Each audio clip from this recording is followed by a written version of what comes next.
नमस्कार, मैं विचित्रमणि राठौर और आज बात कर्पूरी ठाकुर पर, जिनको भारत रत्न के सम्मान से नवाजा जाना भारत की राजनीति, खासकर बिहार की राजनीति में कितना बड़ा आलोड़न पैदा करने जा रहा है, इस पर हम बात करेंगे। कहा जाता है कि किसी भी व्यक्तित्व के व्यक्ति का असली मूल्यांकन तब होता है जब उसकी मृत्यु के 50 साल बाद हम यह परखें कि उनका व्यक्तित्व आज कहाँ पर खड़ा है। इस दृष्टिकोण से देखें तो 1988 में कर्पूरी ठाकुर की मृत्यु के 36 साल बाद उनको भारत रत्न मिला है। ये भारत रत्न कई राजनीतिक सवालों के साथ खड़ा है, इसके कई राजनीतिक संदर्भ भी हैं। हम उन सब पर बात करेंगे और ये भी बात करेंगे कि किस तरह कर्पूरी ठाकुर का होना सिर्फ बिहार की राजनीति नहीं, इस देश में दलितों, पिछड़ों और आदिवासियों के, खासकर उपेक्षित वंचित तबके के हित की राजनीति को कैसे प्रभावित करती है। लेकिन दोस्तों, उससे पहले यह जान लेना जरूरी है कि आखिर वो कर्पूरी ठाकुर कौन थे, क्योंकि आज की पीढ़ी शायद कर्पूरी ठाकुर के बारे में ठीक से नहीं जानती।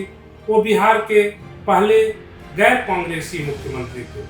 1952 में वो पहली बार विधायक बने थे और उसके बाद 1988 तक अपने मृत्यु पर्यंत वह विधायक बने रहे।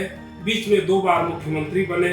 जब वह प्रदेश के शिक्षा मंत्री थे तब उन्होंने हाई स्कूल के इम्तहान में अंग्रेजी की ज़रूरत को ख़त्म किया था और ये कहा था कि अंग्रेजी की ज़रूरत नहीं है।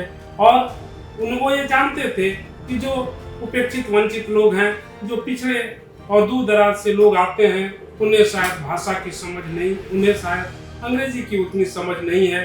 इसलिए उनकी पीड़ा, उनकी परेशानी को देखते हुए उन्होंने अंग्रेजी के बंधन से हाई स्कूल के इम्तहान को मुक्त किया था।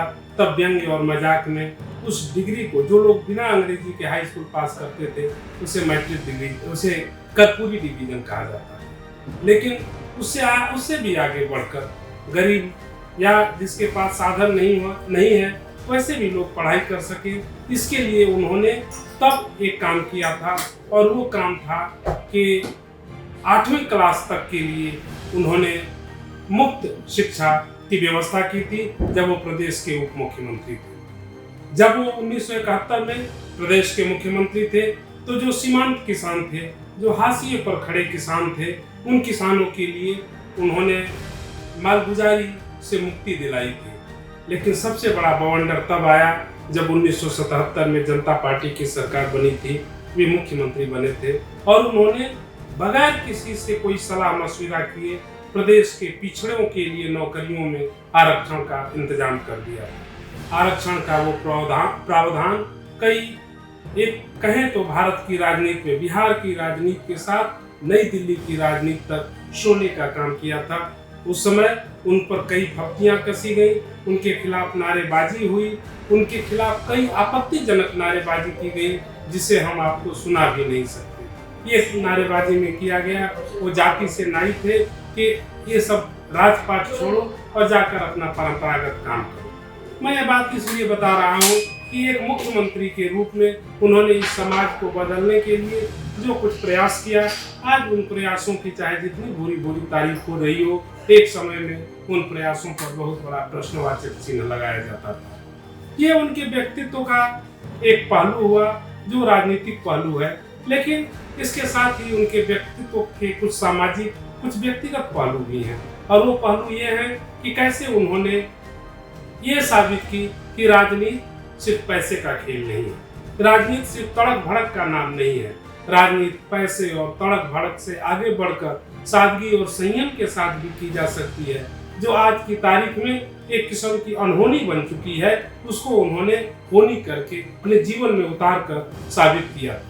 आपको ये जानकर आश्चर्य होगा, जब वो मुख्यमंत्री बने थे तब भी उनके पास फटे हुए कपड़े होते थे, क्योंकि उन्होंने कभी पैसे के बारे में सोचा ही नहीं।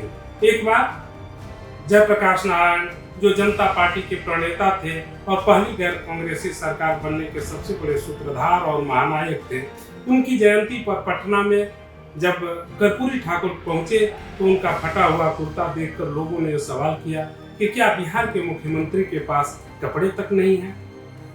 वहां पर उस समय जनता पार्टी के अध्यक्ष और बाद में प्रधानमंत्री बने चंद्रशेखर भी थे। चंद्रशेखर ने तुरंत अपना कुर्ता फैलाया और सबसे पैसा मांगना शुरू किया। चंदे में जो कुछ पैसा मिला उन्होंने कर्पूरी ठाकुर को दिया और कहा कि आप इससे अपने लिए ठीक ढंग से कपड़े सिलवा लीजिएगा। लेकिन कर्पूरी ठाकुर ने मुस्कुराकर पैसे तो ले लिए, लेकिन उस पैसे को उन्होंने मुख्यमंत्री राहत कोष में डाल दिया। इसकी चर्चा प्रधानमंत्री नरेंद्र मोदी ने कर्पूरी ठाकुर पर अपना जो लेख लिखा है उसमें भी की है कि कैसे उन्होंने पैसे को अपने पर खर्च नहीं किया। उसी तरह से जब वो 1988 में उनका देहांत हुआ, उनके पास 1 इंच जमीन नहीं थी जो उनके पिता से एक झोपड़ी के रूप में मिली थी, उससे ज्यादा होती। कई बार पूर्व मुख्यमंत्रियों को जो घर मिलता था उसके लिए उन पर दबाव दिया गया, उन्होंने कोई घर नहीं लिया। एक बार तो एक उद्योगपति ने उनको खाने के लिए बुलाया और कहा था कि उनको 5 लाख रुपए डोनेशन में देगा, लेकिन कर्पूरी ठाकुर ने सिर्फ 500 रुपया लिया। ये एक वास्तविकता है कि चुनावी राजनीति बिना पैसे के पूरा नहीं हो सकती, लेकिन ये भी सही है कि उसके लिए उतना ही पैसा लिया जाना चाहिए जिस पैसे से आप राजनीति तो कर सके, लेकिन वो आपके वैभव और विलास का जरिया न बने। कर्पूरी ठाकुर ने इसका ख्याल रखा और इन सबसे आगे बढ़कर न वो परिवारवाद के चक्कर में पड़े, न वंशवाद के चक्कर में पड़े। एक बार उनके करीबी रिश्तेदार जो रिश्ते में उनके बहनोई लगते थे, उन्होंने उनसे सिफारिश की कि आप कहीं कह दें तो मुझे नौकरी मिल जाएगी। कर्पूरी ठाकुर उसमें बिहार के मुख्यमंत्री थे। कुछ देर तक वो सोचते रहे, फिर उन्होंने अपनी जेब से 50 रुपए निकाले और अपने उस रिश्तेदार को देकर कहा कि जाइए और उस्तरा वगैरह खरीद लीजिए और जो अपना परंपरागत बाल बनाने का काम है, जो हजाम का काम है, वो कीजिए। ऐसा उन्होंने इसलिए किया कि कोई उन पर यह न कहे कि अपने परिवार के लिए वो मुख्यमंत्री बने हैं, वो बिहार के हर व्यक्ति के लिए, जो उपेक्षित वंचित तबका था, जो हाशिए पर खड़ा व्यक्ति था, उसके लिए मुख्यमंत्री बने थे। एक और बार 1985 में उन्होंने आखिरी बार अपना चुनाव लड़ा था। उस चुनाव में वो दलित मजदूर किसान पार्टी से थे। चौधरी चरण सिंह उसके राष्ट्रीय अध्यक्ष थे। जब उनके पास बिहार में कौन व्यक्ति किस सीट से चुनाव लड़ेगा, उम्मीदवार बनेगा, ये सूची आई, तो उसमें एक नाम देखकर वो चौंक गए। वो नाम था उनके बेटे रामनाथ ठाकुर का। उन्होंने कहा कि रामनाथ का नाम क्यों? कहा गया कि वो दूसरी सीट से लड़ रहे हैं। कर्पूरी ठाकुर ने कहा कि ऐसा नहीं हो सकता, या तो रामनाथ चुनाव लड़ेंगे या मैं लड़ूंगा। ये नहीं हो सकता कि हम पिता और पुत्र दोनों चुनाव लड़ें। फिर क्या हुआ? फिर रामनाथ ठाकुर को चुनाव के उम्मीदवारी से पीछे हटना पड़ा और कर्पूरी ठाकुर चुनाव लड़े। अब मैंने ये सारी भूमिकाएं, ये सारी कहानी इसलिए कही कि आज जब कर्पूरी ठाकुर को उनके मृत्यु के 36 साल बाद भारत रत्न मिला है, तो यह सवाल स्वाभाविक है कि क्या इसके कुछ निहितार्थ हैं? निहितार्थ तो हैं, नहीं तो आज अचानक उनको भारत रत्न क्यों मिलता? ये भारत रत्न के पीछे वो कौन से कारण हैं? अब इन कारणों को जानने के लिए, उनके निहितार्थों को समझने के लिए हमें कुछ बिंदुओं पर विचार करना होगा। पहली बात, इसका पहला निहितार्थ ये सामने आता है कि बिहार की राजनीति आज भले ही पूरे देश में एक राममय वातावरण हो, लेकिन बिहार की राजनीति सामाजिक न्याय और मंडल की राजनीति से अब भी वंचित नहीं है, यानी मंडल की राजनीति वहाँ हावी है।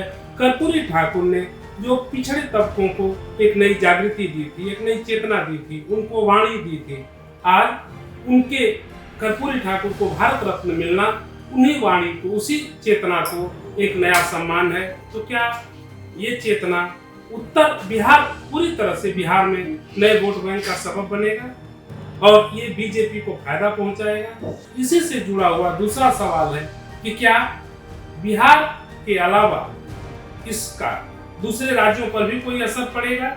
और दूसरे राज्यों पर न भी पड़े तो एक सवाल ये है कि बीजेपी ने जो कर्पूरी ठाकुर के जरिए बिहार में 30% जो ईबीसी है, एक जो अति पिछड़ा वर्ग है, उसके वोट में सेंध लगाई है और इसका फायदा उसे मिलेगा।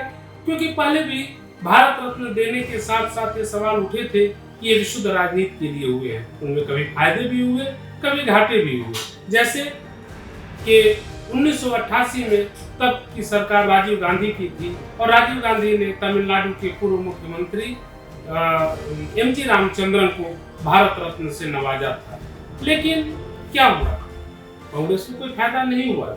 लेकिन 31 साल बाद 2019 में जब पश्चिम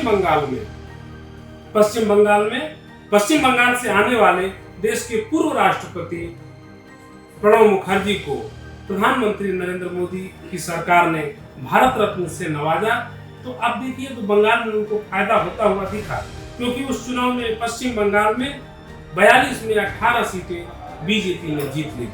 वो 18 सीटें बहुत मायने रखती हैं। तो उन 18 सीटों की अहमियत तब सामने आई जब रिजल्ट और बीजेपी ने 303 का आंकड़ा छू लिया था लोकसभा के चुनाव में। ये बात मैं इसलिए कह रहा हूँ, इसी के साथ एक और निहितार्थ कांग्रेस के लिए। कांग्रेस पिछले कुछ दिनों से देखिए तो ओबीसी और दलित वोट की बात, पिछड़ों की बात खासकर कर रही है, वो जाति जनगणना पर जोर दे रही है। लेकिन कांग्रेस जो कह रही है वो कम से कम बिहार और उत्तर प्रदेश में होता हुआ नहीं दिख रहा है। अब देखिए कि बिहार और उत्तर प्रदेश में कांग्रेस के जो प्रदेश अध्यक्ष हैं दोनों अगड़ी जातियों से, दोनों भूमिहार बिरादरी से आते हैं, जबकि उनके प्रभारी दोनों ब्राह्मण हैं। और आप बात कर रहे हैं पिछड़ों के लिए, आपने पिछड़ों के लिए जगह नहीं दी। वो जगह पिछड़ों के लिए एक तरह से देखें तो बीजेपी ने कर्पूरी ठाकुर को भारत रत्न देकर के एक मैसेज दिया। उसने बिहार में पिछड़ी जाति से आने वाले, कोयरी समाज से आने वाले सम्राट चौधरी को प्रदेश अध्यक्ष बनाया, और उत्तर प्रदेश में भी एक पिछड़ी जाति से जो प्रदेश की राजनीति में ओबीसी में जाट आती है उस तबके से अपना अध्यक्ष बनाया। मेरे कहने का आशय यह है कि अब कांग्रेस की राजनीति में भी एक चर्निंग आएगी कि जो ओबीसी की राजनीति को करना चाहती है उसमें ओबीसी के लिए उसके पास देने को क्या है, क्योंकि बीजेपी ने, खासकर मोदी सरकार ने कर्पूरी ठाकुर को भारत रत्न देकर अपना तुरूप का पत्ता फेंक दिया है।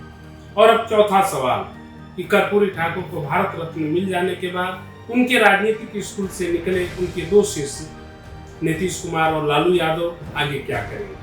क्या दोनों मिलकर चुनाव लड़ेंगे या कर्पूरी ठाकुर के नाम पर ही नीतीश कुमार फिर से बीजेपी के साथ जाएंगे? तो ये सवाल इसलिए उठ रहा है कि कर्पूरी ठाकुर के लिए आज उनकी जन्म शती समारोह उनका मनाया गया। कर्पूरी ठाकुर आज होते तो 100 साल के होते। उस समारोह में नीतीश कुमार ने कहा कि कर्पूरी ठाकुर से हमने राजनीति में बहुत कुछ सीखा है और वो वंशवाद की राजनीति के विरुद्ध है। आखिर वंशवाद की राजनीति पर जब सवाल कर रहे हैं नीतीश कुमार तो किस पर चोट कर रहे हैं? आज बिहार की राजनीति में वंशवाद के दलदल में अगर सिर से पैर तक कोई एक पार्टी सबसे ज्यादा डूबी हुई है तो वो पार्टी राष्ट्रीय जनता दल है, लालू यादव का परिवार है। क्योंकि लालू यादव पार्टी के अध्यक्ष हैं, लालू यादव के एक पुत्र बिहार के उप मुख्यमंत्री हैं, लालू यादव के दूसरे पुत्र बिहार सरकार में मंत्री हैं, लालू यादव की पत्नी राबड़ी देवी जो पूर्व मुख्यमंत्री हैं वो विधान परिषद में हैं, और लालू यादव की बड़ी बेटी मीसा भारती वो राज्यसभा की सदस्य हैं, यानी परिवार के लोग हैं। तो क्या नीतीश कुमार वंशवाद के बहाने, वंशवाद के सहारे परोक्ष रूप से ही, अप्रत्यक्ष रूप से ही सही लालू यादव पर और उनके परिवार पर निशाना साध रहे हैं और फिर एक वंशवादी राजनीति से दूर जाने के नाम पर वो बीजेपी के साथ जा सकते हैं? आप कहिए कि जो पलटू राम की उनकी छवि है बनी हुई है, क्या उसी छवि के हिसाब से वो फिर एक नया पैंतरा बदल देंगे? क्योंकि बिहार की राजनीति में ये माना जाता है कि आज भी लालू और नीतीश मिल करके अगर साथ चुनाव लड़ते हैं तो बीजेपी के लिए मुश्किल खड़ी कर सकते हैं। बीजेपी ने कर्पूरी ठाकुर के रूप में अपना एक पत्ता तो चल दिया है, अब अगला पत्ता नीतीश कुमार का देखना होगा कि वो किधर चलता है, और इसी से इस बार बिहार में लोकसभा चुनाव के नतीजे भी तय होंगे। इस विश्लेषण में इतना ही, आगे फिर किसी मुद्दे पर बात होगी। इस वक्त कर्पूरी ठाकुर को उनके शतक जयंती पर भावभीनी श्रद्धांजलि के साथ बहुत बहुत धन्यवाद।